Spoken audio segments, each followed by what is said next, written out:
कशासाठी असतो? काय मागं उद्देश न ठेवता ज्यांनी मदत केली असे निर्निमित्त बनले. म्हणजे निरपेक्षता ह्याच्यात दाखवली. 5वा जो श्लोक आहे तर त्यामध्ये एवढी निरपेक्ष स्वभावाची योग्यता असताना आम्ही बाहेरची अपेक्षा करतो. हा जडलेला मला रोग आहे आणि त्या रोगाला दूर करण्यासाठी अकारण मिळते भगवान भेटले. कारण का तर ती आजपर्यंत आम्ही आमचं स्वरूप जाणलं नाही आणि मग परद्रव्यामध्ये काय केलं, त्याच्यातून मला हे मिळवायचं आहे ते मिळवायचं आहे अशा रीतीने स्पर्श रसगंधवर्णामध्ये अडकलो आणि उद्गलामध्येच एकत्व बुद्धी करून कुठे एकत्व बुद्धी घेतलं, हा एकीभाव स्तोत्रामध्ये एकत्व बुद्धी कुठं घेतलं,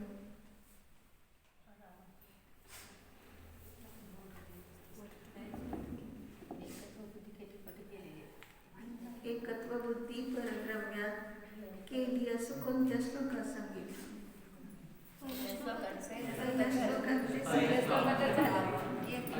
पहिल्यांदाच बोलतो ना म्हणून त्या ठिकाणी हे समजून घ्यायचं की जो एकी भाव आहे तो परद्रव्याशी केला म्हणजे स्वतःशी एकनिष्ठ राहिलो नाही. आता मानरोग कोणत्या श्लोकात सांगितला मानरोग नष्ट होतो?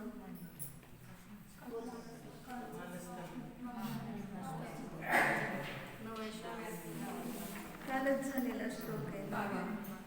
मग त्याच्यात मानरोग नष्ट होतो. मनुष्याला मानरोग असतो ना जास्त, नरानं मानरोगम नरानं म्हटलं. मग रोग म्हटले मान कशाला वाटते का आपल्याला रोग आहे तो? आम्हाला काही बोलवलं नाही, आम्ही काही येणार नाही असं म्हटलं. कुठं आम्हाला तुम्ही आमंत्रण दिलंय तुमच्या कार्यक्रमात, मग आम्ही नंतर आपल्याला आठवण येते आपण ह्यांना बोलवलं नाही, ते आले नाही. विचारतो तुम्ही का आला नाही, तर तुम्ही आम्हाला बोलवलं नाही. मग काय झालं? मान झाला. आम्हा बोलवलं तरी येत नाहीत, आम्ही आता आम्हाकडे येत नाही. आम्ही किती वेळा बोलून बोलून थकलो पण आम्हा काही आमच्याकडे बघत पण नाही. आता नकोच जायला त्यांच्याकडे. तर असं वाटलं तर कोणता कषाय झाला? मान कषाय. मान रोग झाला. म्हणून आम्हाला यांच्यात 9व्या श्लोकातच काय सांगितलं की कोणाचा मान रोग गळाला मी लगेच 9व्या श्लोकात घटवतो इंद्रभूतीचा. मानस्तंभाला पाहिलं. मानस्तंभ तर दगडाचा आहे. काय सांगितलं? इतर दगडासारखंच ते दगड आहे आणि रत्नाचं जरी असेल तरी इतर रत्नासारखंच ते सुद्धा रत्नाचंच आहे. मग रत्न आणि दगड काही फरक नाही ह्याच्यात आणि त्याच्यात. मग रत्नाने किंवा दगडाने मान रोग गेला का? कशाने गेला? काय सांगितलं ह्या श्लोकात? प्रत्यासक्ती हा शब्द फार महत्वाचा आहे. प्रत्यासक्ती म्हणजे हे भगवान आपली निकटता नसती, म्हणजे त्या समोशांना तशा प्रकारचा मानससमूह तशी रचना वगैरे हे भगवान आहेत म्हणून, आणि भगवान नसते तर अशी रचना पण झाली नसती. पण त्या रचनेला पाहून झाले त्यांना सम्यक दर्शन असं पण नाही. तर प्रत्यासक्ती भगवान आहेत. भगवंतांचं अतिशयच असं आहे की जेणेकरून जो कोणी असं गर्वाने फुलून येईल तर त्याचं त्या ठिकाणी गर्वच नष्ट होईल. कारण निकटता भगवंताचं सानिध्य नसतं तर असं घडलं नसतं. कुठं पण आपण निकट सानिध्य वगैरे हे आपण घटवतो ना की देवशास्त्र गुरुच्या सानिध्यात आमचे परिणाम उज्ज्वल झाले असं म्हणतो. केलं परिणाम आपणच, उपादान आपलं असतं पण निमित्त देवशास्त्र गुरु घेतले, पूजा केली, स्तुती केली, दर्शन केलं आणि खूप बरं वाटलं असं म्हणतो. आता ते कोणतं क्षेत्रे मेंढा जिथून पडला ते मेंढागिरीच म्हणतात. मग त्यावेळेस तो वरून खाली पडला. मग त्यावेळेस तो स्वर्गात देव कसा काय झाला? फक्त भगवंतांच्या तीर्थक्षेत्रावर पडल्यामुळे झाला का? म्हणजे त्याला तिथं बसून राहून जे काही परिणाम येणाऱ्या जाणारे भक्त आहेत ते पाहून सुद्धा परिणाम जे झालेले होते ह्याचे सुद्धा त्या कशाची मंदता, शुभ परिणाम आणि काही समय दर्शनाची योग्यता, काही नमकार मंत्र वगैरे मिळाला असेल, त्याला संबोधन मिळालं तर समय दर्शन पण होऊ शकते कुठल्या तरी निमित्तात. म्हणून त्याचा उद्धार झाला असं म्हणतो. तर उद्धार कोणी केला नाही, त्याचं उपादान तसं होतं. खूप म्हणजे अनेक गोष्टीमध्ये असं पाहतो आपण की किती भावापासून दोघे सख्खे भाऊ भांडत होते. पहिल्या भावात तर धनासाठीच भांडलेले ते, कारण दोघे मिळून परदेशात गेले आणि तिथं खूप द्रव्य कमवलं आणि मग ते परत आल्यावर आपल्या गावी परत येताना गावाच्या बाहेर त्या दोघांनी ठरवलं की आता आपल्याला कर टॅक्स बसेल याच्यावर, तर आपण जमिनीखाली पुरून ठेवू, नंतर रात्री घेऊन जाऊ. असं म्हणून ते दोघे तिथंच जमिनीत ठेवून गेले, झाडाखाली म्हणजे पुरून ठेवलं. आणि रात्री आल्यानंतर पाहतात तर तिथं काहीच नाही. कसं काय? तिथं कोणच नव्हतं, ठेवताना पाहिलं कोणीच नाही. मग त्यांना असं कसं काय झालं की ते धनच नाही त्या ठिकाणी. तर तो एक मनुष्य, त्याला ताडाची दारू करायची होती, ते झाड होतं ताडाचं. आणि मग म्हणून तो तिथल्या मुळ्या काढण्यासाठी त्यांनी खोदलं की तिथं त्याला धनाचे हे हांडे दिसले. मग लागलेच तो म्हणतो आता काय आपल्याला दारू करण्याची आवश्यकताच राहिली नाही, कुठला आपल्याला व्यापार नको, आता भरपूर धन मिळालंय, आयुष्यात पुरल एवढं. पण ते घेऊन जात होतो. आणि इकडे दोघेही येतात तेव्हा बघतात तूच नेलासशील, तो म्हणतो तूच नेलासशील काढून. ते दोघे धनासाठी भांडतात, भांडून कितीतरी पर्याय तसं म्हणजे मरतात त्या ठिकाणी. आणि मरून अनेक दुर्गतीमध्ये भटकंती होते त्यांची. बैल झाले, दोघे बैल अवस्थेत भांडून मेले. परत मेंढा झाले, मेंढा पण दोघे पण भांडून मेले. आणखीन काय काय असं तिरींचे पर्यंतच जास्तीत जास्त भ्रमण करून शेवट शिखरजीच्या पहाडावर दोघे वानर झालेले असतात. आणि त्या ठिकाणी परत त्या दोघांचं कशासाठी भांडण होतं तर पाण्याचा प्रवाह. आता पाणी एवढं आहे पण पाण्यासाठी तू माझं पाणी उष्ट केलं, तू मला पाणी पिऊ दिलं नाही, अशा रीतीने दोघे पण त्या पाण्यासाठी भांडतात. आणि मग ते भांडल्यानंतर तिथं पण मारामारी झाली. तर एक वानर तर तिथल्या तिथंच मेलं आणि दुसरं वानर घायाळ झालेलं होतं. मग ते तिथं नेमकी चारण मुनी आलेले आणि चारण मुनीने हे पाहिल्यानंतर त्याला नमोकार मंत्र संबोधन वगैरे केलं. त्याची भवितव्यता चांगली होती, तर तो स्वर्गात देव झाला. तिथून पुढे मग त्याचं चांगलं झालं. म्हणजे प्रत्यसत्ती कोणाची निमित्त चारणमुनी, पण आहे काय स्वतःचं उपादानच होतं. काहीतरी परिणाम प्रत्येक भावात असे होत असतील की नाही आपण भांडायचं नाही, असं करायचं काय. त्याचा उदय असा आला की त्याला ते मिळालं संबोधन वगैरे. मग तसं आम्हाला प्रत्येक ठिकाणी परिणामच म्हणजे आपलं उपादान तयार करायचं. पक्क उपादान जर झालं तर कसल्याही प्रकाराने आपल्याला निमित्त शोधावं लागत नाही. निमित्त हे आपोआप मिळतं, फक्त उपादानाकडे लक्ष देणं आवश्यक आहे. हे या ठिकाणी 9व्या श्लोकात कळलं आपल्याला. आता पुढे म्हणजे त्याचं उपादान जागृत झालं, जे गौतम गंधर्व होणार असतो तो मानस्तंभ हे निमित्त मात्र किंवा भगवान पण त्या ठिकाणी तशा प्रकारचं दर्शन समय दर्शन प्राप्त होण्यास कारण ठरले. तरी सुद्धा ह्यांनी स्वतः ते ग्रहण केलं, ह्याला महत्त्व जास्त आहे. आता 10वा श्लोक पाहायचा. हृदय प्राप्तो मरुदपि भवन् मूर्तिशैलोपवाही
संबोधन केलेलं आहे.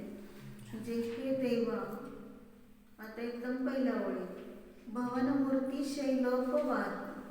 भवन म्हणजे आपली जी मूर्ती आहे, म्हणजे आता मूर्ती म्हणजे प्रतिमा म्हणा किंवा कोणी असतील साक्षात मुनी किंवा साक्षात भगवान वगैरे, तर ती मूर्ती असं नाव दिलं जाईल त्याला, स्वरूप म्हणून मूर्ती घेतलं जातं. तुमच्या त्या मूर्तीरूप पर्वतावरून, शैल म्हणजे पर्वत, उपवाही म्हणजे वाहणारा कोण घेतला? मरुदपी. तो मरुद म्हणजे वारा, तो तुमच्या मूर्तीवरून वाहून येणारा वारा सुद्धा कसा आहे? हृदय प्राप्त. म्हणजे तो वारा असून देखील किंवा त्या मूर्तीवरून येऊन सुद्धा तो अनुकूल असा असलेला वायू हृदयास, हृदय म्हणजे अतिशय रुचकर, अतिशय आरोग्य देणारा असं त्या हृदयास प्राप्त झालेला. म्हणून त्या प्राप्त होऊन काय होतं? पुंसाम निरवधी रुजा धुलिबंधम.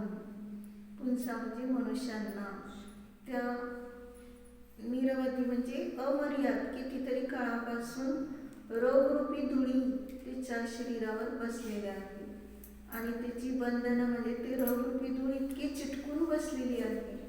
पण फक्त तुमचं ते काय होत आहे? तो वारा वाहत माझ्या अंगाला येऊन भिडला तर तो इतका रुचकर झाला की त्यावेळेस सगळे धुनवती, ते सगळे अंगावरचे दीर्घकाळ असलेले रोगरूपी धुळी तत्काळ झाडून टाकतो तो वारा.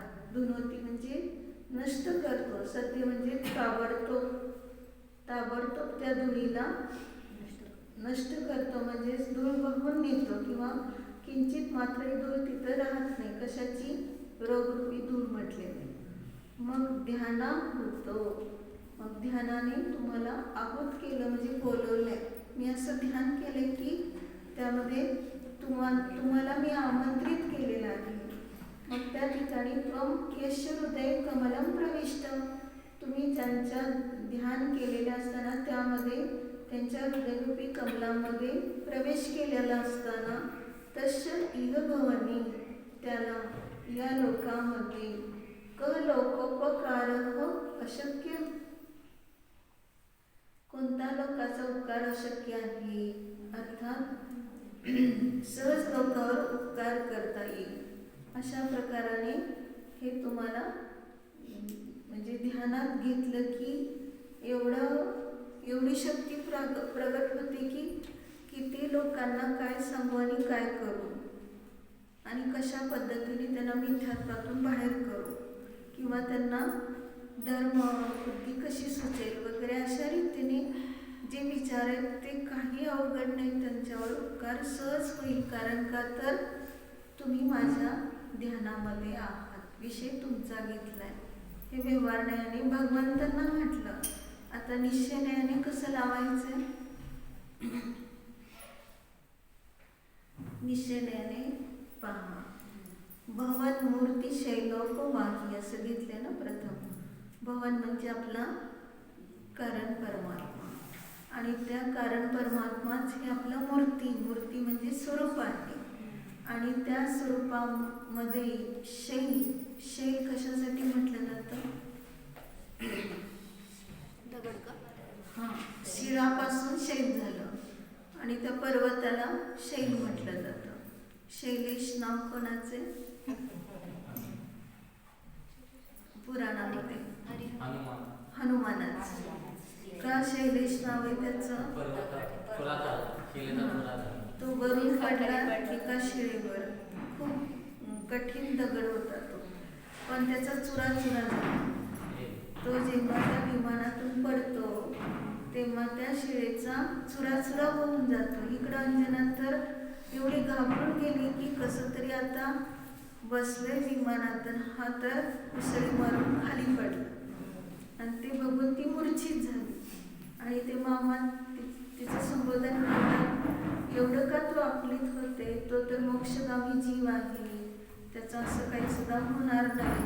लगेच त्याने विमान खाली उतरून पाहिलं तर तो अगदी हसत खेळत त्या विचार होता शेळीवर आणि त्या शिळेचेच असे तुकडे तुकडे झालेले होते. मग त्याला म्हटलं जातं शैलेश. त्यावेळेस त्याचं नाव पडलं शैलेश. मग तसं या ठिकाणी सांगितलं की आपली ही जी मूर्ती म्हणजे कारण परमात्मा आहे आणि त्या कारण परमात्म्याला घेतलं शैल. शैल म्हणजे दगडासारखी भूमी अशी आहे की त्याच्यापेक्षाही वज्रमय. आमची चैतन्याची भूमी इतकी वज्रमय आहे की त्याच्यावर कोणी सुद्धा आपलं राज्य करू शकत नाही. कोणतं राज्य? जन्म मरणाचं राज्य करू शकत नाही, विभावांचं राज्य करू शकत नाही. मोह राजा आपला किती बळकट असेल तरी सुद्धा हे आमच्या चैतन्याच्या भूमीवर प्रवेश करू शकणार नाही, आक्रमण होत नाही परद्रव्याचं. अशा प्रकारचा उपवाही तिथून फक्त आपल्याला अतींद्रिय आनंदाचं स्वरूप जरी दुसऱ्याकडे असं गेलं की वाहत गेलं, म्हणजे काय केलं की त्या ठिकाणी हा एवढा दगडासारखा बसले, म्हणजे त्या मुलींना पाहिलं ना, दगडासारखे असे ध्यानस्थ बसलेले आहेत आणि हरीनं काय करतात, त्याला दगड समजून त्यांच्या पाठीला आपली खास करतात, म्हणजे इतके ते निश्चल असतात. मग तसं या ठिकाणी त्याच्यावरून वाहणारं जे जे काय आहे अशा स्वरूपामध्ये अतींद्रिय आनंद स्वरूप वगैरे काय वाहतंय, मरुत म्हणजे त्या वारा म्हटलं तर वारा म्हणजे कोणता, आता म्हणतो समयसारचा वारा आहे. मग पहा या गलीतून त्या गली सगळं समयसारच ऐकू येते. समयसार ऐकू येते म्हणजे समय स्वरूप आपला आत्मा आणि त्याचं सारभूत रत्नत्रय. नियमसारची व्याख्या तशी केली ना, नियमेन कच्चम, नियमाने करण्यायोग्य कार्य काय आहे तर सार म्हणजे रत्नत्रय, स्वभावात राहणं. मग तशा प्रकाराने तोच एक आमचा मरुत म्हणजे वारा म्हणा किंवा तशा प्रकारचं जुळूक येणं आणि अतींद्रिय आनंदात राहणं. तर असं असून देखील काय झालेलं आहे की तो अतिशय हृदय म्हणजे रुचकर झालेला. का रुचकर झाला तर त्या ठिकाणी त्यांनी अतींद्रिय आनंद आणि त्या वाऱ्याने काय पळवलं, सगळे रोग म्हणा किंवा विभाव जे काय असे प्रवेश करू पाहत होते ते बाहेरच्या बाहेरच पडले. म्हणून या ठिकाणी सांगितलं की निरवधी, अगदी अमर्याद म्हणजे अनादी काळापासून घ्यायचं. अध्यात्म अर्थ चालला ना, मग तो अनादी काळापासून रुजा, रुजा म्हणजे रोग. कोणता रोग चढलाय अनादी काळापासून? जन्म मरणाचा. मग त्यामध्ये धुलीबंद, त्याला धूळ का म्हटलं, चिखल का म्हटलं नाही?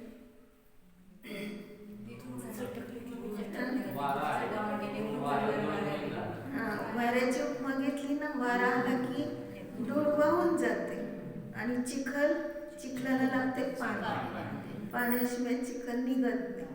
म्हणून अमर्याद अशी रोगाची धुळी बद्ध झालेली आहे. मग धुळीच बद्ध झाली आहे ना जन्म मरणाची, झटकून टाकाय का क्षणात लगेच आपण काय होणार, मोक्षाला जाणार. आता पाहिलं की नाही सुशीलमती माताजी, मग किती एका क्षणात त्यांनी आपलं सगळं रूप दाखवलं की आत्मा कसा आहे.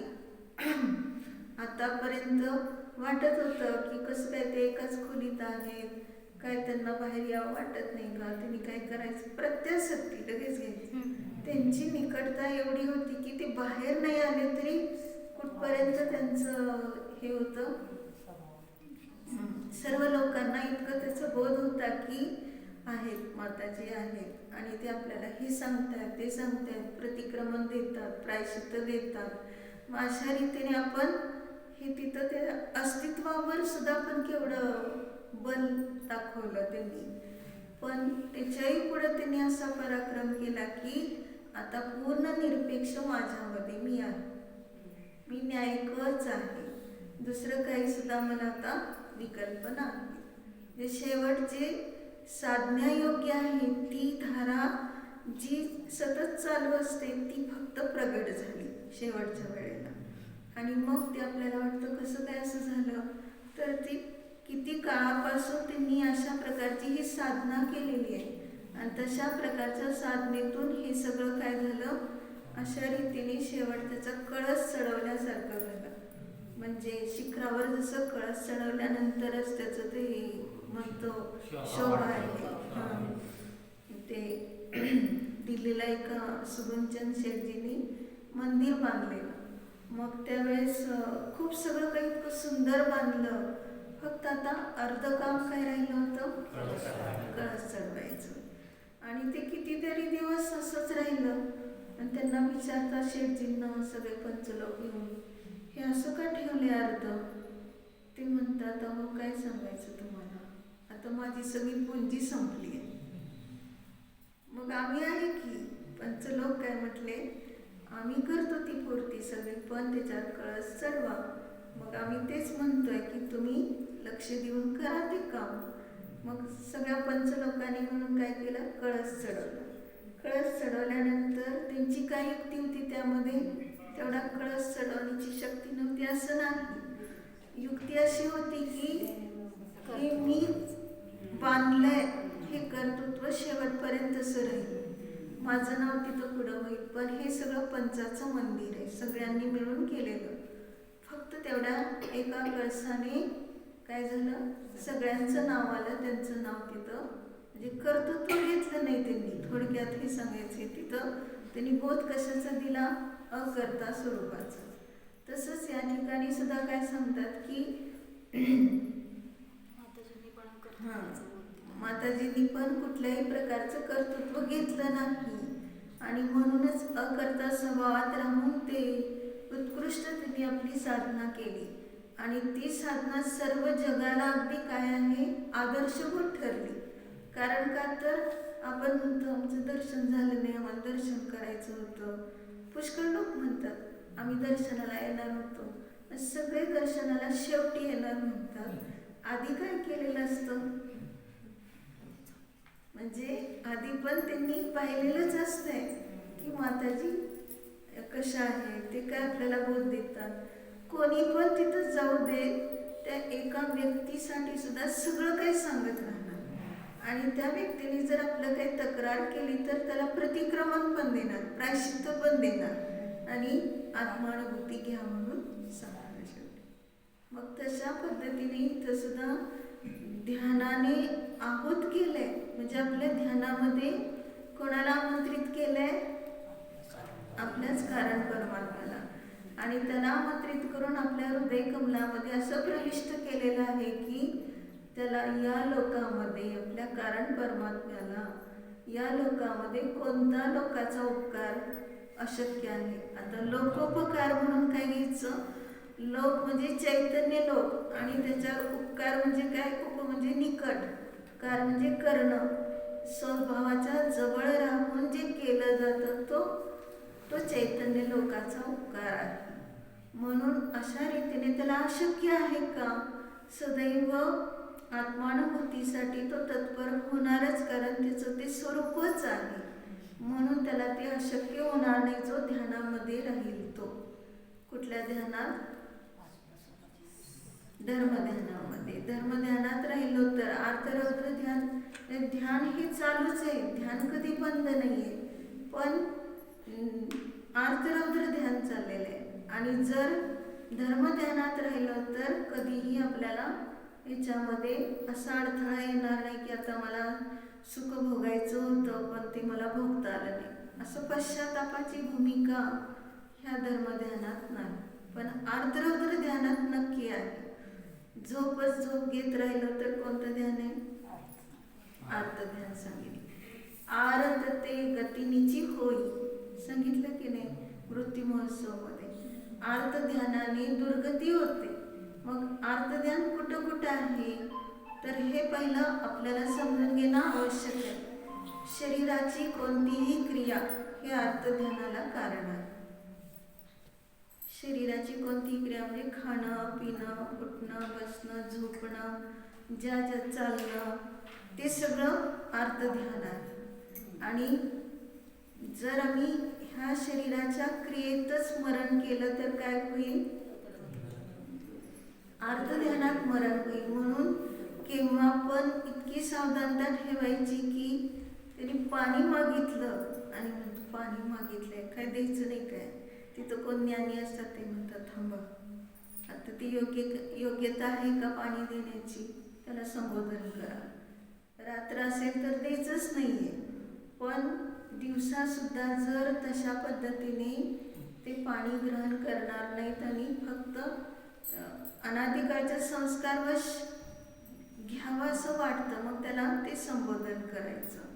म्हणून या ठिकाणी हे फार आवश्यक आहे. नाही तर पाणी पिता पिता स्मरण झालं, खाता खाता स्मरण झालं तर दुर्गती होते. हे प्रत्येकाला लक्षात आलं पाहिजे. म्हणून लगेच नियम कसा द्यायचा असतो, समजा आता ठीक आहे अवस्था आणि पाणी दिलं, पण नियम लगेच त्याच्याबरोबर द्यायचा की पुढे जोपर्यंत पाणी देत नाही तोपर्यंत त्यागाने, किंवा 1 तास, अर्धा तास, 15 मिनिट, 5 मिनिट.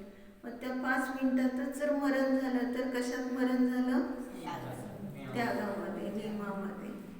हे सावधानता जीवनभर आपली करायची आहे. नाहीतर म्हणत त्यावेळेस करतो, तर जीवनभर कशी करायची. आता इथं काही खात नाही, पण नियम कोणी घेतलाय, 4 प्रकारच्या आहाराचा त्याग इथून बाहेर पडेपर्यंत. सोपा की अवघड आहे, बाहेर पडेपर्यंत असं काही बंधन केलं नाही की घरी जाईपर्यंत. वाटलं कोणाला तर लगेच हा निवासाच्या म्हणजे इथून फक्त बाहेर दरवाजाच्या बाहेर पडले की वाटलं तर घेऊ शकतो. मग इथं बसून तर घेत नाही शास्त्र स्वाध्यायामध्ये, पण नियम घेतला नाही तर आश्रम चालू राहतात. म्हणून कोणता नियम घ्यायचा,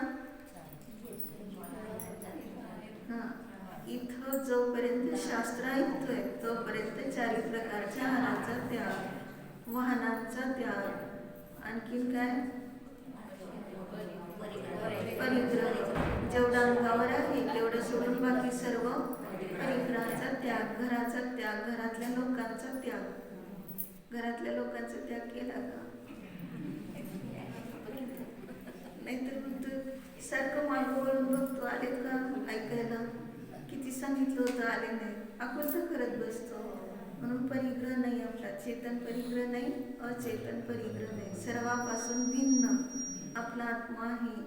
ही साधना आपल्याला सतत चालू ठेवली तर सलेखनं साधायला काहीच अवघड नाही, त्याला कोणी लागत नाही. जवळ स्वयं स्वतःचं साधू शकतो, फक्त उपयोग सतत ह्यामध्ये ठेवायचा आहे. श्रद्धा, भक्ती, रुची वगैरे. म्हणून सांगितलं ना, हृदय प्राप्त तो वारा सुद्धा इतका रुचकर आहे. कोणता वारा, अतिंद्रिय आनंदाचा. नाहीतर लगेच म्हणा वृद्धी सिद्धी काय असत, आणि मग त्यांच्या मुनींच्या अंगावरनं तो वारा गेला, ती मंगी बेशुद्ध असलेली शुद्धीवर आली. कोणती मंगी, हरिवंश पुराणातली. ते सांगितलं ना त्याच्यामध्ये, मंगीला खूप हे झालेलं असतं, तिची सासू तिला खूप असं पाहते की या दोघांचं इतकं प्रेम आहे पती पत्नीचं, तर हिला मारून टाकण्याच्या विचारात तिने एक सर्प आणलेला असतो विषारी, आणि तिला सांगितलं, तिचा पती बाहेर गेला की सांगितलं तुझ्यासाठी हार आणलाय घे म्हणून. तर ते हार आणलाय म्हटलं की हात घालाय गेली त्याच्यात, तिला दंश झाला सर्पाचा आणि ती बेशुद्ध पडली की ताबडतोब लगेच तिला स्मशानात सोडलं तिने. आणि पती आल्यावर विचारतो, मग ते सगळं सांगितलं तिने, असं असं झालेलं. तो शोधत जातो स्मशानामध्ये, तिथे एक मुनी ध्यानस्थ रुद्धिधारी असतात, आणि मग तिथं त्यांना पाहिलं की म्हणतो, ही जर शुद्धीवर आली तर मी काय करेल, इतकी भक्ती करेल की कमळ चढवेल चरणावर. मग अशा रीतीने तो कमळ आणायला जातो आणि इकडं ती चोराशी संगनमत करते. ही पुढची गोष्ट अजून परत. पण इथून फक्त लक्षात घ्यायचे की त्यांच्या अंगावरच्या वाऱ्याने सुद्धा ती शुद्धीवर आली. मग तो वारा निमित्त मात्र, मुनींची वृत्ती पण निमित्त मात्र, पण तिची विष उतरण्याची योग्यता त्यावेळेस होती, उपादान तिचं होतं. तसं आम्हाला देखील रुचकर असं जे अतिंद्रिय आनंद प्राप्त करण्याची योग्यता असताना देखील जर आम्ही बाहेरच्या विषयातच रमलो तर आपल्याला काय होत आहे, दुःख आकुलता होत आहे. म्हणून ह्याच्यातनं सुटायचं असेल तर सतत अतिंद्रिय आनंदासाठीच प्रयत्नशील होणं आवश्यक आहे. अर्थ सांगायचा. माझं तुमचं कर्तव्यच आहे.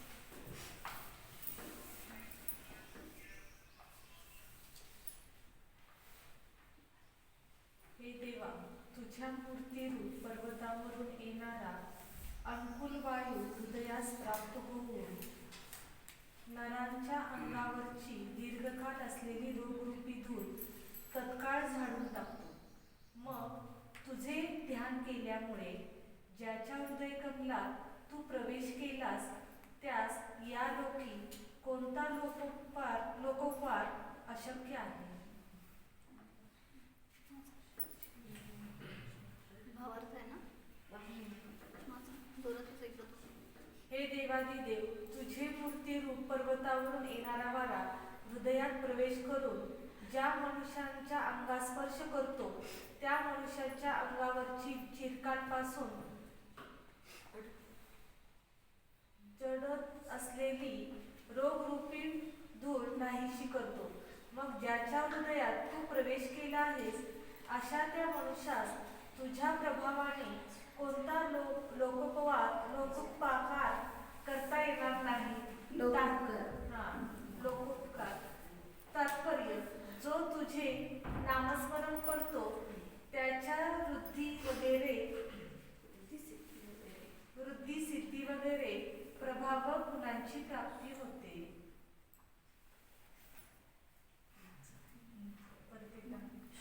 हृदय प्राप्त